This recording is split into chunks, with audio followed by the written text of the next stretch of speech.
Peace and blessings, everyone. This is my second journey or second video in this journey chronicling life. Again, my name is Wise, and today I choose to express about being a 50-year-old male and not expecting life to be as lonely as it is at the age 50. As I spoke about my last video, I expected life to be, a little bit more together than my life is now.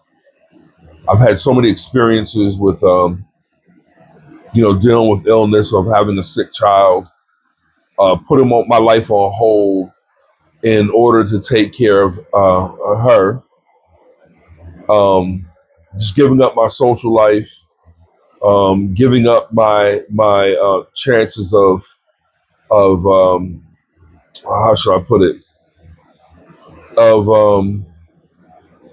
having companionship.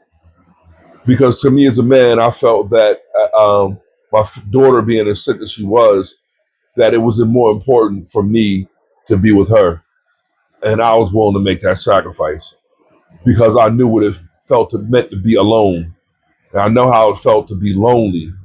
And I never wanted my child who couldn't express those things to have that same feeling. The feeling itself is devastating. You think things are going to turn out one way, or you make plans and people don't show up, or people say they're going to come and you never hear from them.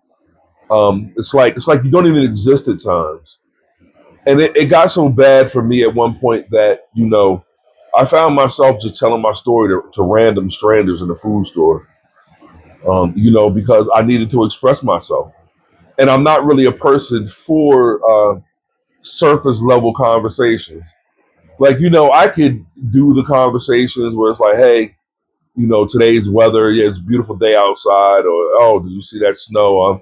I'm glad when it'll be over, or this heat is unbearable. I could do those for a short period of time, or either even talk about sports or just something that might be in the media at that point in time. I could do that.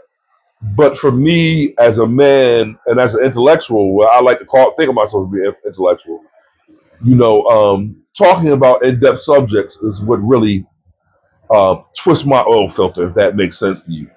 And I just find myself expressing things that I have to get off my chest, um, and I'll just be saying it to just strangers in the store.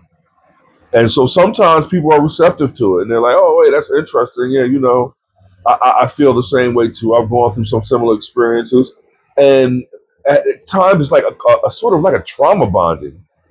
And then also there are other people that are looking at me like, why is this guy, telling me this stuff? You know, um, it comes from a place of being wounded, and sometimes when you're wounded in a spiritual sense and an emotional sense, just sitting with those wounds is like the worst thing you could do. And that's what I've done for years. And when I say years, it's going on 16 years now.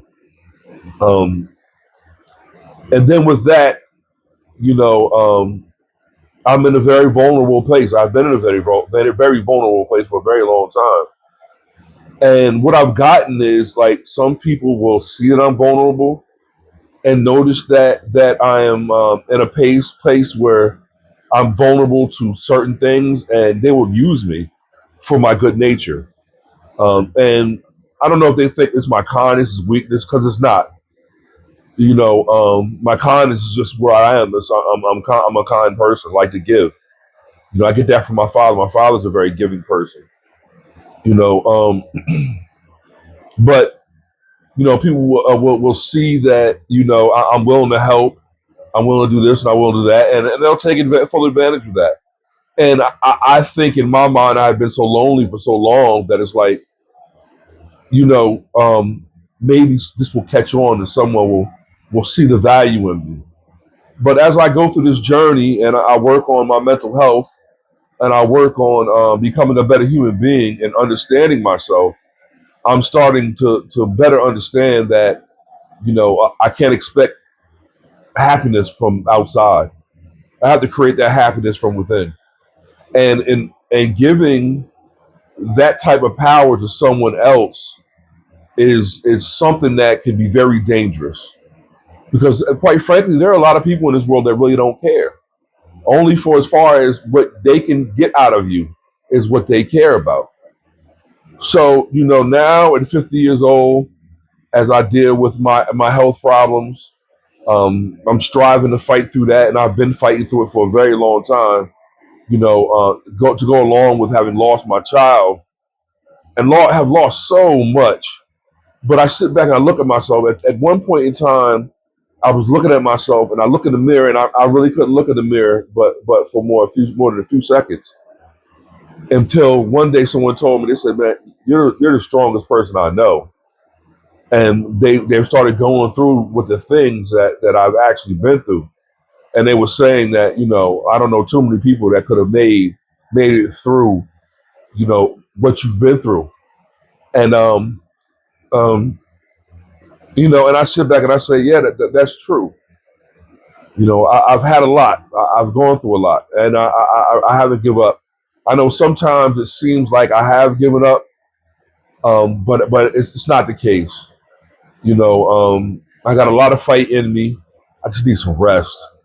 And if it could be, some good people in my life that could come around and say, hey, our friend, our brother, you know, um, he's not doing so well right now.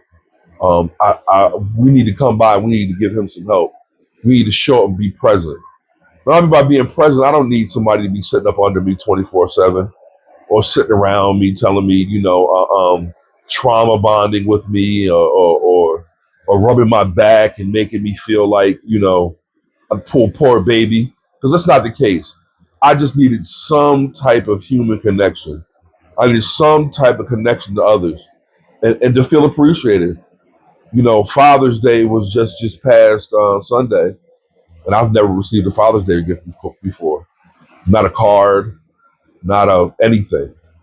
The anniversary of my child's passing, I don't even get a phone call. Say, hey, I know this is a tough day for you. I'm just calling to give you a lend of support. On the anniversary of her passing, nothing. I mean, I'm just sitting here. I might get a phone call every now and then. I might get a visitor, far less than that. Maybe once, maybe twice a year, somebody may come past. Then to come on compound with that, my my mother passed away. My best friend passed away a couple years ago. And it's just like there hasn't been anything but loss on top of loss on top of loss on top of isolation. And I'm working, I'm fighting. I'm working, I'm fighting, and I haven't given up. And for that I say Donick. I haven't expressed to y'all what Donick is yet, which is DONYC. I will in the future. I'm working on making that into a brand. So I do not want anybody to get any ideas off my brand. So I'm working on making a brand, but that's what I'm going to do. And I'm ready for this journey. I'm going to keep on fighting. I'm going to keep on posting every day. But I'm going to keep on showing y'all from where I started yesterday to where I will be in the future. This is going to be this is very tremendously healing for me. Because like I expressed before, I really don't have that outlet.